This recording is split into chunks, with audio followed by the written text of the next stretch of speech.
ඔයා දැනගන්න මොන දෙයක් තියෙනවා. දන්නවද මිලියන ගානක මිනිස්සු ඉංග්‍රීසි කතා කරන විදිය වෙනස් කරපු කෙනෙක් ඉන්නවා කියලා. හැබැයි සමහර විට ඔයා එයාගේ නම අහලවත් නැතුව ඇති. එයාගේ නම තමයි නෝවා වෙබ්ස්ටර්. එයා තමයි ඇමරිකන් ඉංග්ලිෂ් ලෝකෙට දායාද කළේ. ඔයාලා දන්නවා ඉංග්‍රීසි භාෂාව බිහි වුණේ එංගලන්තෙන් කියලා. ඉතින් වෙබ්ස්ටර්ගේ කාලේ වෙනකන් ඇමරිකාවේ මිනිස්සු කතා කළෙත් බ්‍රිටිෂ් ඉංග්ලිෂ්.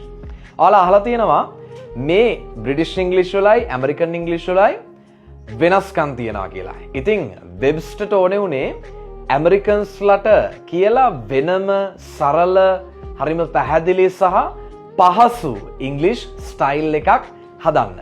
ඉතින් එයා සමහර වචනවල එහෙම වෙනස්කම් කීපයකුත් කරලා තියෙනවා. උදාහරණයක් විදිහට නිකන් බ්‍රිටිෂ් ඉංග්ලිෂ් වලදී ඔය කලර් කියන එක COLOUR කියලා නෙන්නේ. හැබැයි ඇමරිකන් ඉංග්ලිෂ් වල දෙන්නේ කලර් COLOR කියලා. ඉතින් තව ඒ වගේ දේවල් තියෙනවා. හරි. ඉතින් මේ ඒ විතරක් නෙමෙයි එයා අවුරුදු 27ක් මහන්සි වෙලා මේ වෙනස්කම් ඔක්කොම එකතු කරලා පළවෙනි ඇමරිකන් ඩික්ෂනරි එකක්. ඒ කියන්නේ ශබ්දකෝෂයක් නිර්මාණය කළා. ඒක එයා සම්පූර්ණයෙන්ම අතින් ලියපු එකක්. එයාගේ අරමුණුනේ ඇමරිකාව වගේම නිදහස් භාෂාවක් එයාලට ලබා දෙන්න. ඉතින් අද අපි ලියනකොට කතා කරනකොට නොදැනුවත්වම සමහර වෙලාවට පාවිච්චි කරනවා වෙබ්ස්ටර්ගේ ඉංග්ලිෂ් වර්ෂන් එක. ඔහුගේ නිහඬ නිර්මාණය. ඔයාලා වෙබ්ස්ටර්ස් ඩික්ෂනරි කියලා සමහර විට අහලා ඇති. සමහර විට දැකලත් ඇති.